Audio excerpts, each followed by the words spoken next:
Ranked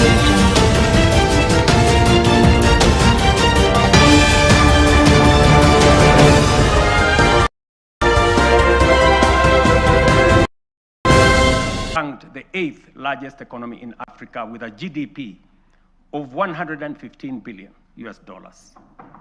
Today, our GDP has increased to $136 billion, moving us up to become the 6th largest economy on the continent, according to IMF. This steep rise, ladies and gentlemen, is not accidental. It is the product of deliberate choices, disciplined execution, and strategic reforms that have strengthened our economy and unlocked its potential. Our foreign reserves have surpassed US dollars 12 billion, the highest in independent Kenya. This has restored certainty, cushioned our economy from external shocks, and restored investor confidence. International markets have taken note. Just this week, 14 of the world's leading financial institutions, including Citigroup, JP Morgan, Standard Chartered, and Goldman Sachs, projected that Kenya's economy will expand by between 5 and 5.8% in 2026. This confidence is anchored in solid fundamentals: lower credit costs, rising exports, improved household spending driven by low inflation, and a broadly stable macroeconomic environment. Standard & Poor's has upgraded Kenya's sovereign credit rating from B- to a firm B, our first upward revision in many years, signaling renewed international confidence. This upgrade lowers our risk profile, attracts more investment, and reduces borrowing costs for both government and the private sector. Fellow citizens, our foreign direct investment has more than tripled from US dollars 463, or about 60 billion shillings in 2021, to US dollars 1.5 billion, almost 195 billion Kenya shillings in 2024. In the last 36 months, over 300 new businesses, including 500 foreign companies, have registered and set up shop in Kenya, reflecting renewed confidence and improved ease of doing business. The Nairobi Securities Exchange has recorded a powerful resurgence, now recognized as one of the best performing emerging markets globally. Since January 2025, investor wealth has grown by over 1 trillion shillings, driven by a broad share price rally that has reestablished the Nairobi Securities Exchange as a premier asset class.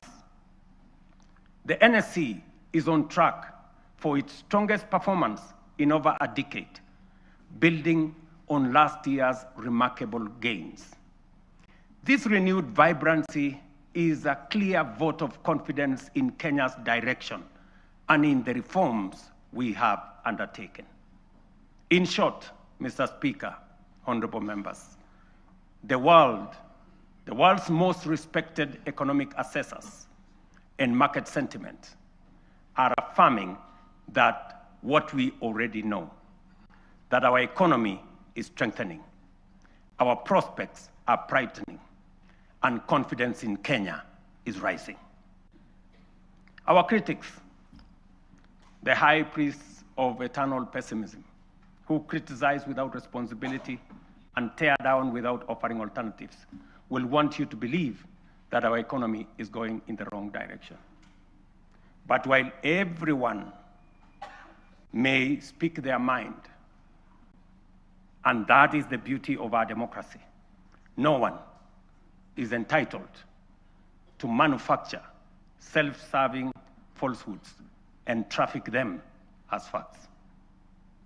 And facts are exactly what I present here today: clear, verifiable, and indisputable. Mr. Speaker, one of the greatest contributors to the high cost of living is the cost of food. Kenyans in 2022 marched with empty sufurias, a stark symbol of frustration and unbearable cost of basic commodities. From the very outset, we made an intentional and strategic decision to subsidize production and not consumption. We understood that lasting relief would not come from temporary subsidies and price controls, but from strengthening the foundations of agricultural production. We also recognized that agriculture is not merely another sector of our economy. It is the lifeline of our nation. If we were to secure households, stabilize prices, create jobs, expand industry, and spur exports, agriculture had to be the fulcrum of our transformational agenda. To organize the sector and improve service delivery, we launched an integrated digital platform to register farmers. In 2022, fewer than 300,000 farmers were on record. Today, over 7.1 million farmers are registered on the Kenya Integrated Agricultural Management Information System, giving us visibility to design scientific targeted interventions and eliminate extortionists, getaway brokers, and drive out cartels and middlemen. This has enabled us to implement the fertilizer subsidy program at scale.